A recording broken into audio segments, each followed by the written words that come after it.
Caros irmãos e irmãs, é com muita alegria que nós encerramos hoje, na cidade de Paranaguá, esse ciclo de atividades que nós somos chamados a cumprir bondosamente pela Federação Espírita do Paraná, a quem eu cumprimento na pessoa de Francisco Ferraz e de sua doce esposa. Eu posso dizer que fui recebido pela família, pelo Paraná Espírita, como um filho, tamanho carinho, o afeto, a atenção. Então me sinto devedor, preciso trabalhar muito para quitar esse débito de carinho com que eu fui recebido aqui. Nessa noite, nós desejamos fazer uma viagem para a Galiléia de 2000 anos atrás e refletir sobre a parábola do trigo e do joio. É preciso dizer, e nós aprendemos com a nossa abençoada doutrina espírita, que Jesus é nosso guia e modelo. Jesus é o governador espiritual do orbe. Nas suas mãos estão os destinos de milhões e milhões de espíritos que estagiam no orbe, que encarnam, reencarnam e vão aprimorando o seu coração e a sua inteligência rumo à pureza espiritual. Jesus é o nosso pedagogo, o nosso educador, aquele mestre amorável que acompanha cada um de nós, que dispõe as possibilidades e as oportunidades para que cada um de nós possa enriquecer o coração de luzes espirituais e, com isso, avançar na sua própria evolução. Uma vez aprendida essa lição com a doutrina espírita, é preciso reconhecer que, ao descer das regiões mais puras do mundo espiritual e encarnar na Galiléia, Jesus teve que adaptar o seu pensamento, teve que adaptar a sua visão profunda e grandiosa da vida e do próprio Deus às pessoas que o ouviam. Nesse sentido, é bom recordar que, ao olhar para o mar da Galiléia, na época, como diz Emmanuel, não como hoje, um lugar empoeirado, parecendo um deserto, mas na época, o maior produtor de agricultura para toda a Judéia, toda a produção agrícola saía da Galiléia. É possível então imaginar Jesus olhando para aqueles campos, olhando para aqueles agricultores simples, que ganhavam a vida lavrando a terra, plantando de sol a sol, num esforço enorme para garantir o pão dos seus filhos, da sua família. Jesus querendo revelar leis imutáveis e eternas. Jesus que pretendia falar para o espírito imortal. Olhando aquela paisagem, adaptou o seu pensamento grandioso em parábolas. Parábolas simples, singelas, usando a cultura, tratando de elementos da vida normal das pessoas, mas que guardavam uma profundidade. Eis então que no capítulo 13 do Evangelho de Mateus, nós encontramos essa belíssima parábola narrada por Mateus. Outra parábola propôs-lhes, dizendo: o reino dos céus é semelhante a um homem que semeou boa semente no seu campo. Dormindo, porém, os homens, veio o seu inimigo e semeou o joio no meio do trigo e partiu. Quando germinou o ramo e produziu fruto, então apareceu também o joio. Aproximando-se os servos do senhor da casa, disseram-lhe: Senhor, não semeastes boa semente no teu campo? De onde, portanto, terá vindo o joio? E ele lhes disse: um homem inimigo fez isso. Os servos lhe dizem: sendo assim, queres que, após sair, o recolhamos? Ele, porém, diz: não, para que ao recolher o joio, não desenraizeis junto com ele o trigo. Deixai crescer ambos juntos, até a ceifa. E no tempo da ceifa, direi aos ceifeiros: recolhei primeiro o joio e atai-o em molhos para os queimar. O trigo, porém, reuni no meu celeiro. O verdadeiro educador é aquele que, uma vez tendo subido a escada, ao perceber que o seu aluno também quer subir, ele desce a escada e sobe junto com ele. E o ensina a dar os passos com segurança. Esse é o verdadeiro educador. O verdadeiro educador é aquele que está imbuído de sabedoria, sim, porque ninguém pode educar se não tiver sabedoria. Sabedoria de vida, experiência no trato com o assunto que ele está ensinando. Mas, para que ele se torne um verdadeiro educador, ele precisa amar os educandos. Certa vez, em Uberaba, após as atividades com Chico Xavier, isso de madrugada, depois de ter recebido inúmeras mensagens, eles saíram de madrugada e o Chico gostava, depois que terminava as tarefas, ia tomar um cafezinho. Mineiro não gosta muito de café, mas nesse caso vocês entendem. Foi tomar um cafezinho para acordar, 4:30 da manhã, e começou-se então a travar uma discussão. De um lado, Herculano Pires, um grande homem, um grande filósofo, uma grande mente, que advogava a ideia de que para ser evangelizador da infância, você precisava fazer o curso de pedagogia. Uma pessoa não poderia ser evangelizador na casa espírita se não fizesse o curso de pedagogia. De outro lado, irmãos mais experientes ponderavam com Herculano: mas Herculano, se for assim nós não teremos evangelizadores. Não se pode adotar uma posição tão radical. E foram discutindo e debatendo, cada grupo colocando seus argumentos, e aquela discussão começou a ficar acalorada. Resolveram então, o Chico só ouvindo, como um bom mineiro, resolveram interromper o silêncio do Chico e perguntar: Chico, o que você acha? Precisa ter o curso de pedagogia ou não para ser evangelizador da infância na casa espírita? E o Chico então responde: o Espírito de Emmanuel está ao meu lado, dizendo que para ser evangelizador da infância na casa espírita, é preciso um requisito: amar as crianças. Porque o educador verdadeiro, que não tem amor pelo educando, ele pode transformar a verdade num bastão. Ele pode humilhar o educando com a sua sabedoria. Ele pode constranger o aprendiz com a sua experiência. Portanto, só é capaz de educar.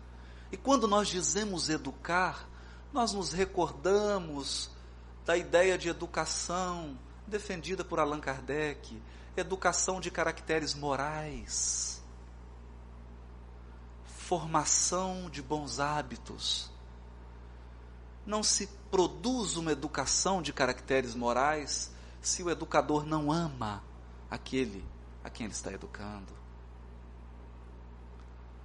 se ele não ama, ele corre o risco de exigir fruto de uma planta ainda tenra. Ele corre o risco de pedir muito mais do que o educando é capaz de oferecer. Nesse sentido, então, Jesus trabalha a parábola do trigo e do joio. Diz Emmanuel, no capítulo 107 do livro Vinha de Luz, ao se referir ao trabalho gigantesco de Jesus, que para nós é o semeador das leis divinas em nosso coração.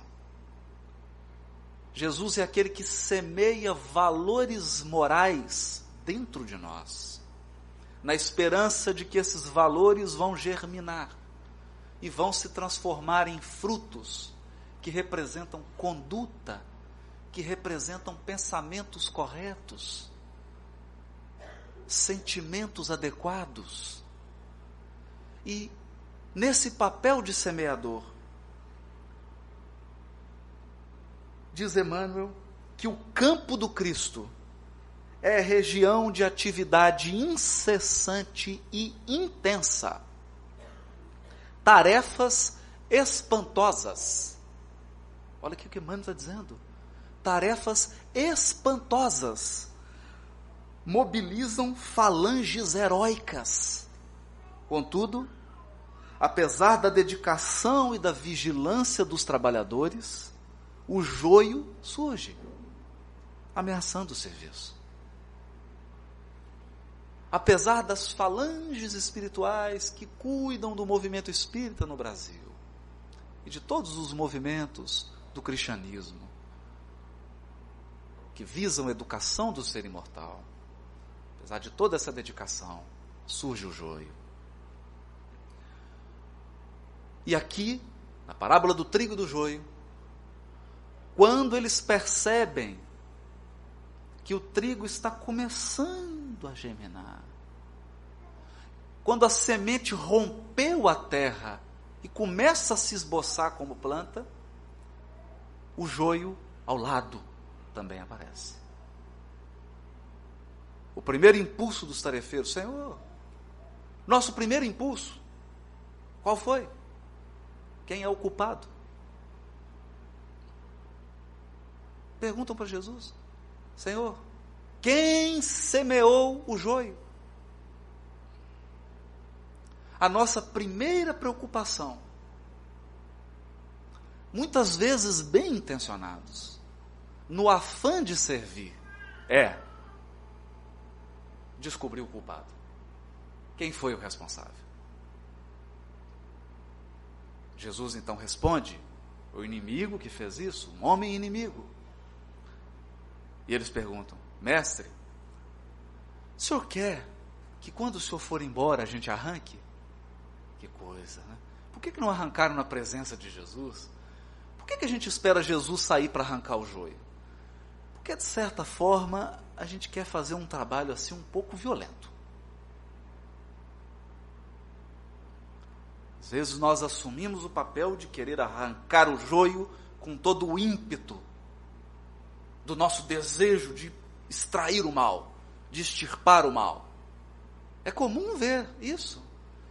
Quando é noticiado um crime que abala a sociedade, vem logo à tona o tema pena de morte. Nós queremos arrancar, com violência. Claro, depois que o Cristo der as costas, porque na presença do Mestre nós não temos coragem de fazer isso. A sua sabedoria, a sua misericórdia, a sua bondade constrange a nossa violência. E Jesus fala então, não.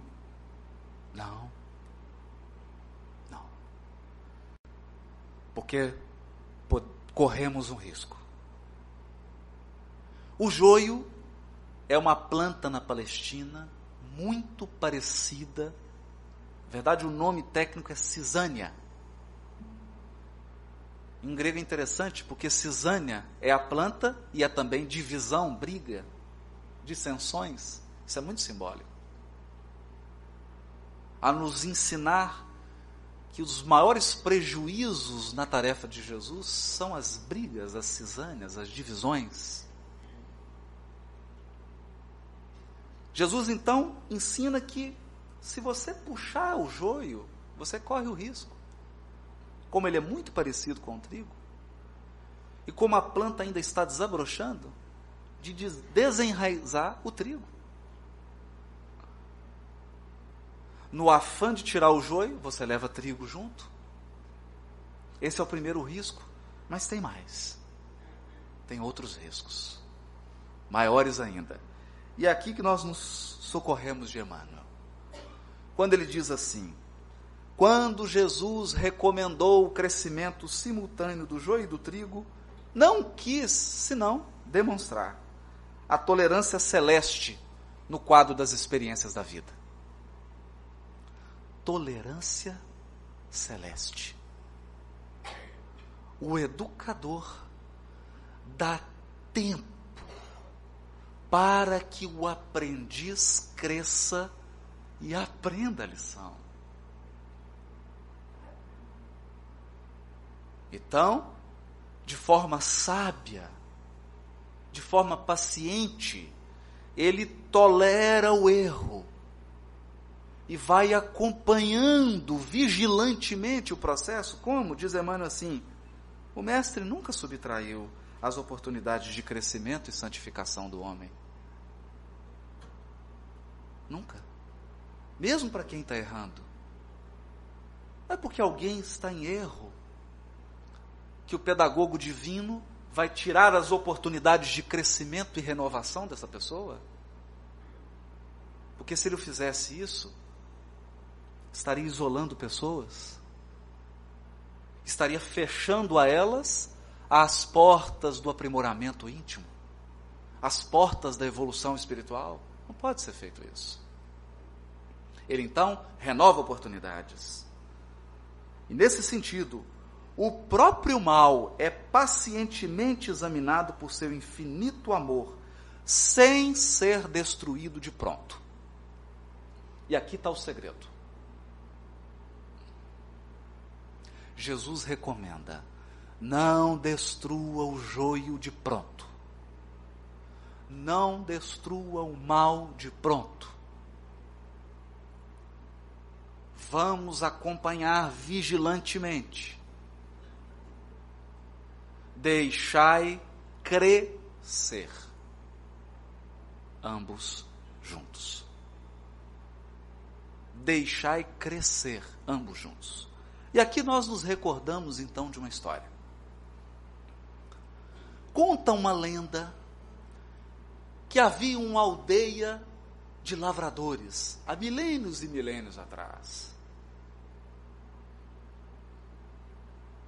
E certa vez, uma aldeia de heróis, uma região de homens muito fortes, fizeram um concurso para se descobrir qual era o mais forte. Coisa de homem. Só participou homem. As mulheres ficaram observando. Fizeram o concurso, e o concurso era o seguinte: chegava um forte, derrubava uma árvore. Chegava o outro, com as duas mãos, derrubava 2 árvores. Chegava um terceiro, derrubava 3 árvores, num golpe só. E, uma vez feita a exibição de cada um dos fortes, quem ia ser o julgador? Um sábio. Um ancião, simples, cabelos brancos. E falou assim: Senhor, era o líder da aldeia, qual é o mais forte? Qual de nós é o mais forte? Ele falou: não tem como saber. Mas como não tem como saber? Só viu aí, nós derrubando as árvores? Não. A competição começa agora. Ele então se aproximou de uma árvore e quebrou um pequeno galho da árvore. Entregou a eles e disse assim: aquele que conseguir recolocar o galho na árvore e fazer esse galho florir é o mais forte, porque destruir é a coisa mais fácil do mundo. O difícil é construir. você não precisa de nenhum talento para destruir. Nenhum. Nenhum talento. Para construir é que é preciso talento. E as esposas não cansam de falar isso para a gente. Elas falam assim: eu estou bonita? Você demora 3 segundos para responder, já dá problema. Estou bonita, está linda. Está linda, linda. Nossa, nunca te vi tão linda. É o poder de construir. Eu estou gorda? Que é isso? Vou mandar trocar esse espelho. Eu tinha percebido mesmo que esse espelho está distorcendo.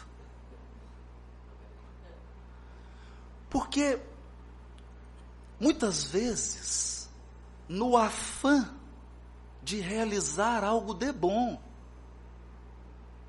no afã de que o melhor aconteça, nós nos investimos na posição dos arrancadores de joio. Arrancadores de joio. Tropa de elite de Jesus. Pode deixar, mestre, eu sou o capitão Nascimento. Pode deixar que eu vou purificar a sua seara. Vou limpar tudo, vai ficar tudo limpinho. Só vai ficar trigo. O problema é que depois dessa tarefa, não fica nem trigo, nem joio, não fica nada. Então Jesus pede: deixai crescer ambos juntos. O que vem a ser isso? Eu não estou falando da planta. É claro que a planta somos nós. Quando Jesus diz: conhece-se a árvore pelo seu fruto, ele está falando de árvores? Não, está falando de nós. Conhece o ser humano pelos seus frutos, pela sua fala, pelo seu comportamento, pelos seus gestos, pela sua maneira, pela forma como ele reage, pelos frutos. Nós somos as árvores nas mãos do agricultor celeste, que é Jesus, que é o orientador espiritual, é o guia e modelo, é o orientador. Nós somos as plantas. O que vem então a ser: deixai crescer ambos juntos. Já aprendemos que não podemos assumir o papel de arrancadores de joio. O que Jesus faz então? Importa considerar, portanto, que o joio não cresce por relaxamento divino. Os problemas não surgem porque nosso guia e modelo cochilou na governança espiritual do orbe. Não. Ele é vigilante. Não se trata de relaxamento divino, mas sim porque o otimismo do celeste semeador nunca perde a esperança na vitória final do bem. Nunca perde a esperança na vitória final do bem. Sabe quando a gente percebe isso? Quando uma mãe vai visitar alguém que foi preso. O sujeito é preso, está na cadeia, é conduzido para ser julgado, e você vê a mãe sentada no banco. E deve passar um mundo na cabeça dela. Porque até os criminosos têm mãe. E ela deve pensar: ele já foi pequenininho, eu já amamentei, já esteve perto de mim, já chorou de noite, eu já acordei para atender, já teve febre, eu cuidei. O que acontece? É esperança. É isso que Emmanuel está dizendo. Quando Jesus fala: deixai crescer ambos juntos, é o otimismo de Jesus. O otimismo de Jesus, às vezes, nos deixa sem paciência. Sim? No meu caso, que sou um espírito ainda inferior. Querem ver? Judas se aproxima de Jesus para dar o beijo e concretizar a traição. a trama política que iria levar à prisão de Jesus. E o que Jesus diz? Amigo, aqui vieste. Amigo, o que você veio fazer aqui? Emmanuel comenta esse versículo, amigo, a que vieste? E diz assim, naquele momento, foi a última oportunidade que Jesus deu a Judas de modificar todo o futuro dele e do Evangelho.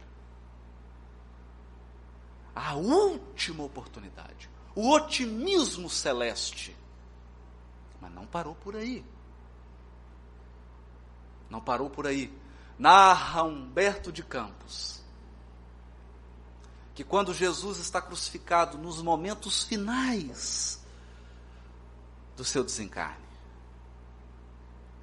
uma legião de anjos se aproxima, espíritos puros, se aproximam do madeiro.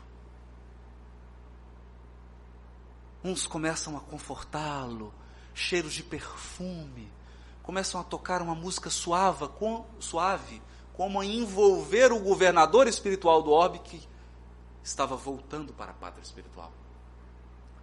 E diz Humberto de Campos que uma figura luminosa se destacou. Ela chegou, colocou o ouvido próximo dos lábios de Jesus. Jesus, praticamente sem força, murmurou algumas palavras. E esse espírito angélico saiu rápido, como se tivesse recebido uma missão. E aí conclui Humberto de Campos. Jesus havia pedido ao anjo da caridade que fosse acolher Judas, que acabara de suicidar-se. Otimismo celeste. Ao desencarnar, ainda conta Humberto de Campos, o que Jesus faz? Vai visitar a mãe? Não. Vai visitar Judas. Desce até as regiões espirituais mais trevosas, mais difíceis,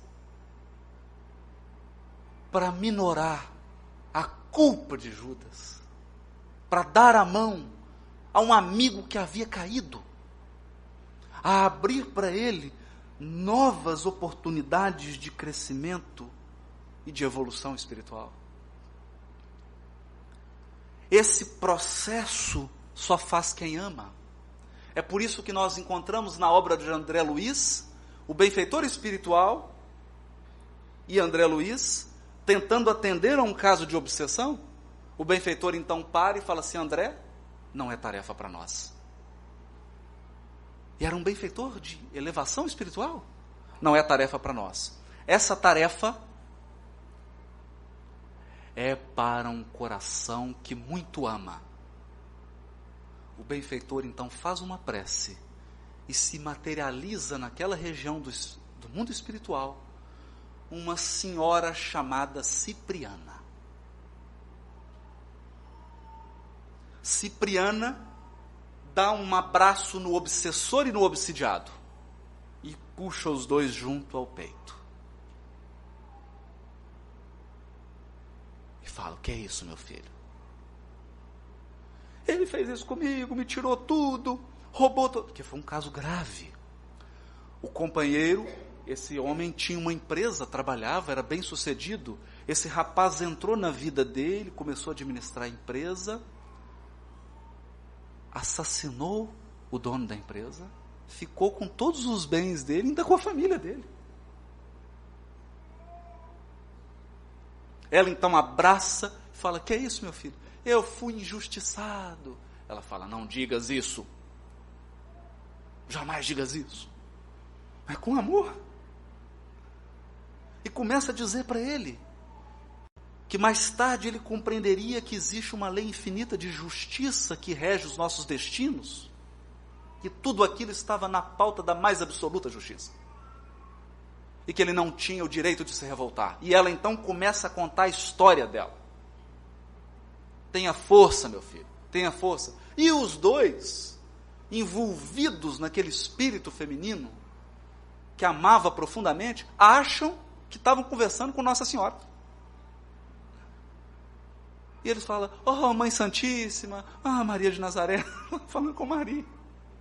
E o André Luiz até pergunta para o benfeitor, mas estão achando que é Maria de Nazaré? Não tem problema, meu filho. Maria representa o coração de mãe. E nesse momento, Cipriana está desenvolvendo a tarefa da mãe educadora. É esse o processo. Então, que o joio está desabrochando em meio ao trigo, ele aplica processos defensivos. Como assim? Quais são os processos defensivos que Jesus aplica para proteger o trigo do joio? Diz Emmanuel, processos defensivos com base na iluminação e na misericórdia. Iluminação significa que eu digo, irmão, você está errado. Isso não é certo. Isso não condiz com o que você aprendeu. Ilumina. Iluminar é lançar luz, não agressividade, não violência. Luz. Ilumina. Mas também misericórdia. O tempo e a bênção do Senhor agem devagarinho, devagarinho, e os propósitos inferiores se transubstanciam. Como assim? Transubstancia? O que é transubstanciar? É fácil. O que Emmanuel está dizendo é que às vezes Jesus, usando a iluminação e a misericórdia, transforma joio em trigo. Ele transforma os propósitos inferiores em propósitos superiores. Mas afinal, não é isso que a educação faz? O que é educação se não transformar inabilidade em habilidade? Inexperiência em experiência? Ignorância em sabedoria? Maldade em amor? Não é um processo de transubstanciação? Quantos de nós, que têm anos na doutrina espírita, não é capaz de reconhecer que se transformou em uma pessoa melhor? Se transformou. Como? Como? Concreto. Aí Emmanuel começa a dar os exemplos concretos. O homem comum ainda não dispõe de visão adequada para identificar a obra renovadora. Muitas vezes, como encarnados, nós não somos capazes de enxergar o processo de renovação espiritual que está sendo aplicado a uma criatura. Porque nós olhamos o externo. E os processos de renovação são profundamente internos. Eles vão acontecendo na intimidade. Muitas plantas espinhosas ou estéreis são modificadas em sua natureza essencial pelos filtros amorosos do administrador da seara. Filtros. Jesus vai filtrando as nossas imperfeições para que nos transformemos de joio em trigo. E como faz isso? Faz assim. Usa feições novas, situações diferentes, estímulos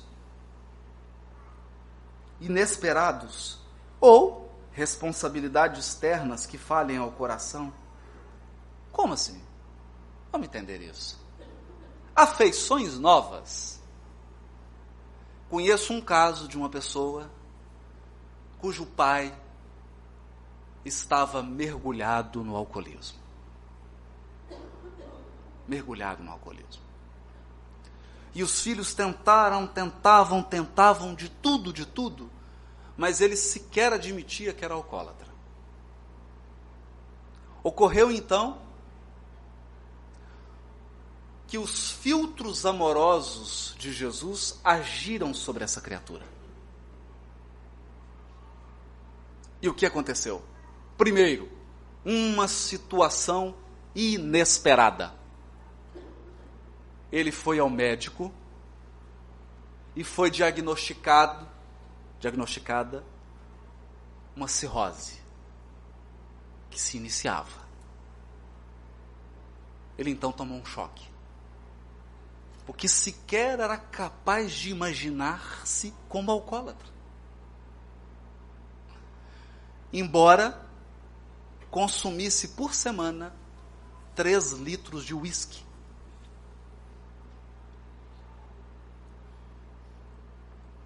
Mas a grande transformação estava por vir.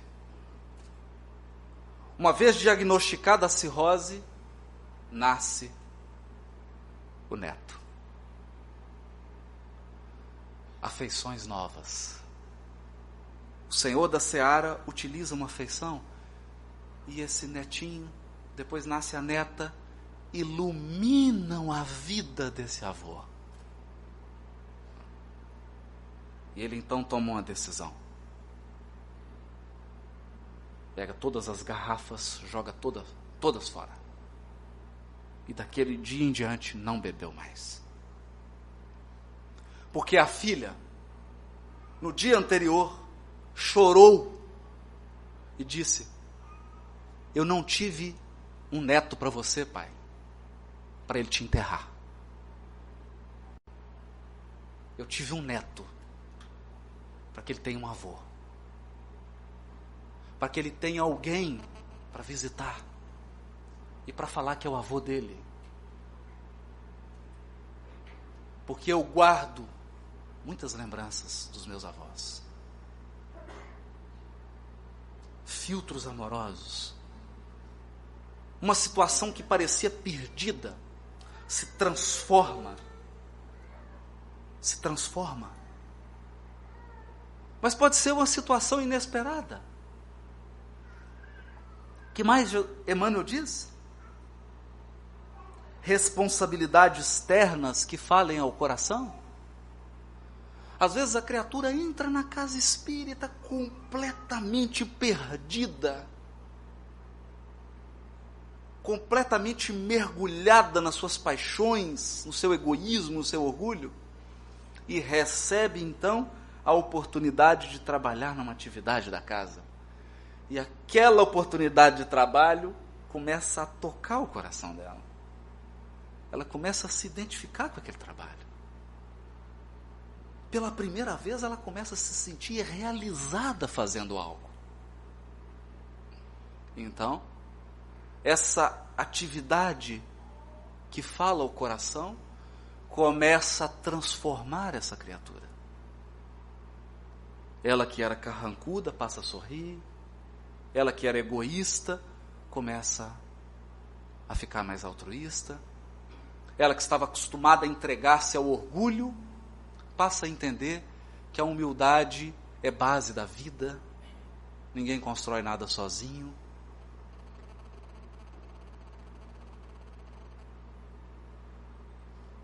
Oportunidades externas que falem ao coração.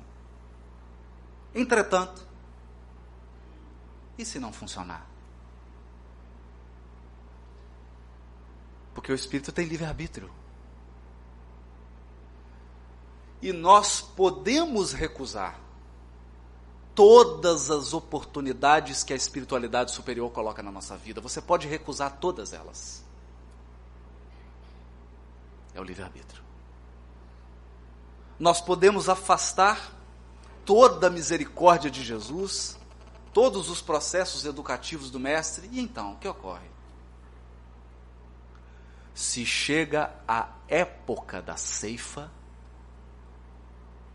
depois do tempo de expectativa e observação, porque Jesus ficou expectando, ficou observando, ficou olhando, ficou vendo, mas chega a hora da ceifa. Faça então necessária a eliminação do joio em molhos. Não umzinho, mas um tanto de joio. Por quê? Porque é uma ação severa. É uma ação severa. A colheita não é igual para todas as sementes da terra. Cada espécie tem seu dia, a sua estação. Um alface, você planta hoje. Poucos dias você está colhendo. Um café é diferente. O arroz é diferente. Há erros que, se você cometer hoje, você colhe agora o resultado dele. Por exemplo, o suicídio. Mas há erros que você planta hoje e só vai colher na próxima vida. Cada planta tem seu tempo de germinação. E cada criatura humana tem seu tempo de avaliação pela justiça divina. Cada um de nós tem um tempo marcado no relógio celeste em que seremos integralmente avaliados. E aqui eu me recordo. Eis porque, aparecendo o tempo justo de cada homem e de cada coletividade, exige-se a extinção do joio, quando os processos transformadores de Jesus foram recebidos em vão. Nesses instantes, vemos a individualidade ou o povo a se agitarem através de aflições e hecatombes diversas, em gritos de alarme e de socorro, como se estivessem nas sombras de naufrágio inexorável. Que é isso? Nos recordamos aqui do livro Ave Cristo. Quinto Varro, que amava profundamente o seu filho, é conduzido a uma entidade do mundo superior. Ele procura o benfeitor Clódio, esse benfeitor que dirigia a evolução de mais de 2.000 espíritos. Mais de 2.000 espíritos. E ele sabia o nome de cada um e centenas de reencarnações de cada um. Quando o Quinto Varro se aproxima dele, ele fala: Quinto Varro, você foi convidado para regiões superiores? E começa a falar o histórico dele, dando a entender que aquele espírito havia participado do trabalho inicial do cristianismo primitivo, havia vivido na Roma antiga e prestado um grande serviço. Mas ele fala assim: benfeitor, eu gostaria de fazer-lhe um pedido. O benfeitor olha para ele: é Tassiano, meu filho. É Tassiano. Ele é Tassiano, meu filho. Eu gostaria de auxiliá-lo. E o benfeitor, olha, como que há um espírito observando tudo, chegando até o Cristo que observa a todos nós, diz assim: olha, meu filho, tenho acompanhado o Tassiano, e tenho notícia que ele está nas regiões inferiores, reunindo grupos de espíritos para perseguir cristãos. Ele falou: eu sei disso, eu sei disso, mas eu queria pedir-lhe uma oportunidade. Me dê uma oportunidade de ajudar meu filho. Olha os filtros amorosos. Pode falar assim: você tem 100 anos. Nossa, você tem 100 anos. Ele então reencarna, casa-se, recebe o rapaz como filho, mas uma tragédia acontece. A esposa o trai, se separa dele, ele é obrigado a mudar de identidade. Não vou contar a história, que eu quero que todos leiam o Romance Ave Cristo. Conclusão? Desencarna sem poder atender ao filho. E desencarna da seguinte maneira: o próprio filho, um senhor de Lyon, dono de uma grande casa em Roma, em Lyon, ao receber a visita de Quinto Varro, que ele não sabia que era pai dele, que tinha se transformado num agricultor, Quinto Varro leva um coro de crianças para cantar para ele no jardim da casa dele. Quando ele percebe que essas crianças são cristãs, ele solta um cachorro e esse cachorro sai matando as crianças. E mata inclusive o próprio pai. Ele então, no momento da desencarnação, revela que é pai de Tassiano. Desencarna. O benfeitor vem buscar Quinto Varro e fala: meu filho, eu sei que você ama Tassiano, mas não pode amar dessa forma. O seu amor está se tornando possessivo. Traz Quinto Varro. E ele fala assim: por favor, benfeitor, me permita reencarnar mais uma vez para ajudar meu filho. Ele fala: você tem 100 anos. Você não usou os 100 anos ainda. Você pode nascer novamente. Pode nascer novamente. Pode usar o tempo, mas são 100 anos. Ele então reencarna imediatamente. Mas o benfeitor diz para ele: porém, saiba uma coisa, Quinto Varro. Todas as oportunidades foram dadas a Tassiano. Afeições novas, situações novas, atividades novas. E ele recusou todas as oportunidades que o alto lhe concedeu. Agora é o momento da ceifa. Tassiano terá que chorar. Quinto Varro reencarna como uma criança chamada Quinto Celso. Tassiano se torna cego e começa toda uma saga de recuperação. O que nós estamos querendo dizer? Há um tempo certo para cada coletividade, para cada individualidade. Há o tempo da ceifa. Há o tempo da ceifa. E Emmanuel conclui assim: e em vista do joio ser atado aos molhos, uma dor nunca vem sozinha. Quando surgem os processos de renovação, todo o joio é queimado. Todo o joio é queimado. Então nós percebemos aqui que não há fragilidade do mestre. Os espíritos superiores não são frágeis na eliminação do erro. Não. Eles só não são perversos, que é diferente.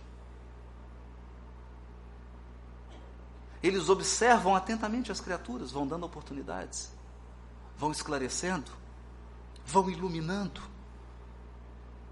Mas se as oportunidades não são aproveitadas, surge o tempo da colheita.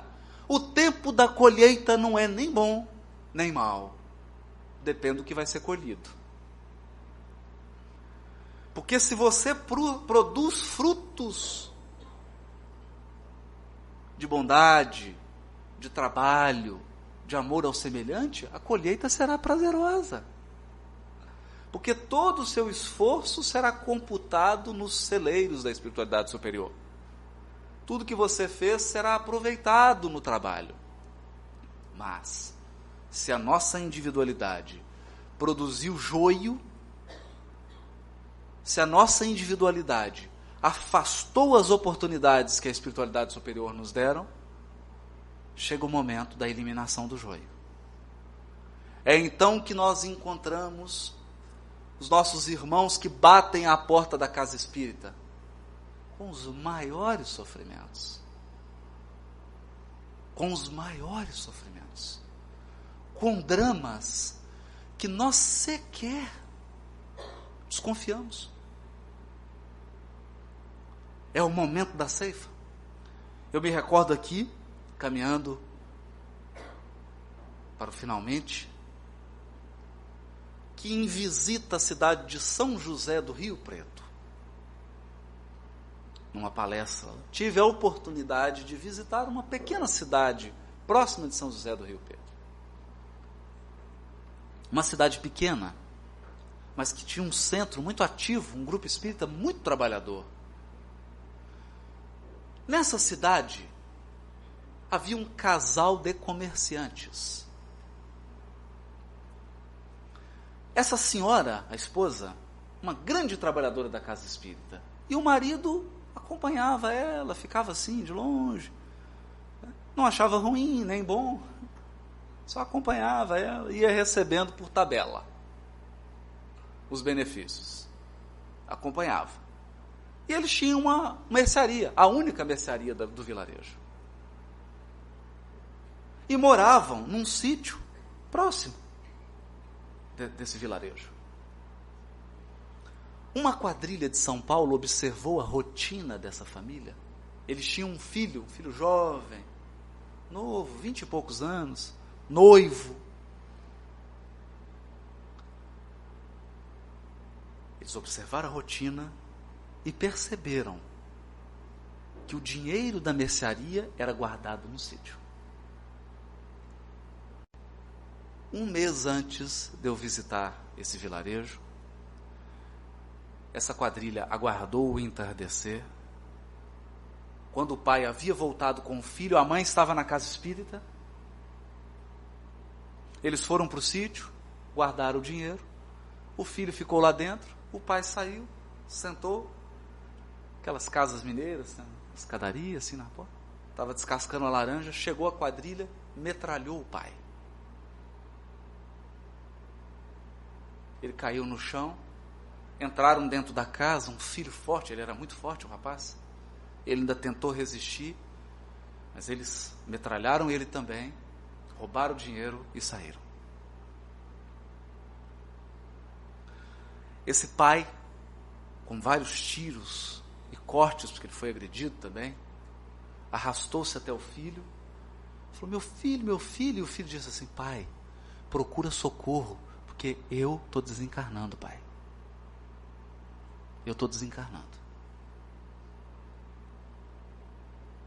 O pai, mesmo com os tiros, se deslocou até a vila, até o vilarejo. Lá pediu ajuda, foi tratado e se recuperou. Quando nós chegamos nesse grupo, fizemos a palestra, esse pai chegou até mim, tremendo, chorando, que nós tínhamos falado da imortalidade da alma, da consoladora doutrina espírita, da lei de justiça que rege os nossos destinos. Deus não é Deus de corpos. Deus é Deus de espíritos imortais. O corpo pode perecer numa queda, num acidente de automóvel, num tiro, com uma doença, mas o corpo apenas. O espírito é imortal. Todo sofrimento do corpo é processo educativo.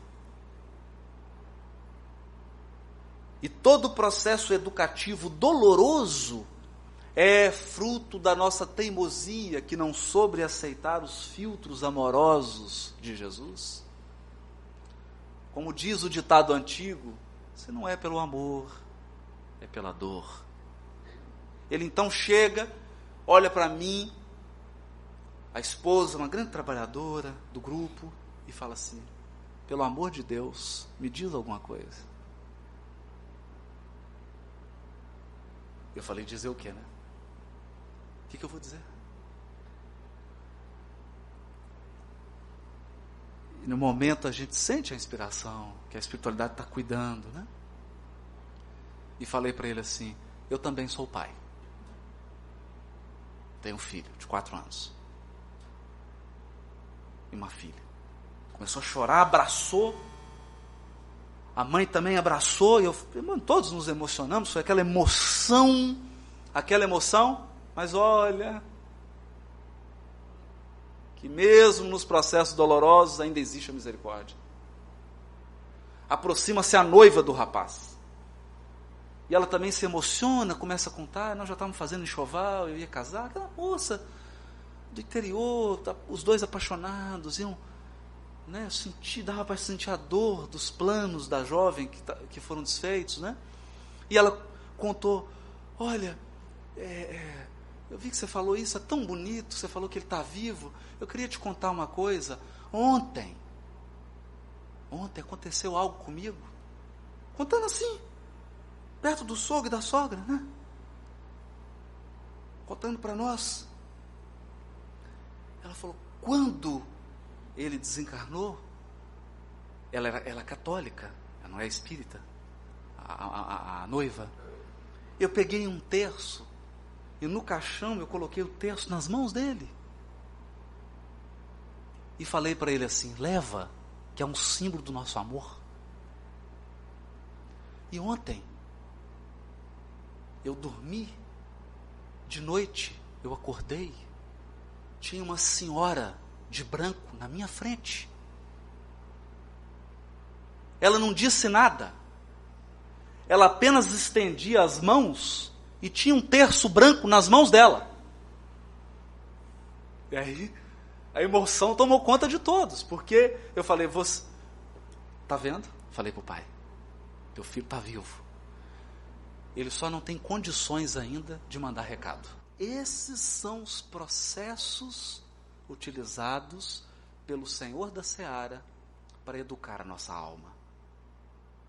Primeiro, Jesus esgota todas as possibilidades do amor, da paciência, da tolerância. Quando nós rejeitamos todas essas providências, Ele então manda a professora sábia de todos nós, a dor. Porque a dor nos faz enxergar coisas que a gente nunca enxergou. Mas mesmo quando a dor está fazendo o seu trabalho, não existe maldade nos processos educativos divinos. A misericórdia está sempre junta, amparando a todos nós. Por isso eu digo, meus irmãos, não sejamos os ceifeiros. Deus tem seus ceifeiros. Não sejamos os violentos arrancadores. Que nós possamos fazer parte da falange que trabalha pelos processos de renovação. Dizer a verdade, sim, mas educar com amor e com misericórdia. Porque nenhum de nós está isento de erros para tirar a primeira pedra. Paranaguá, Paraná, muito obrigado. Foi uma alegria e uma honra estar com vocês. Muito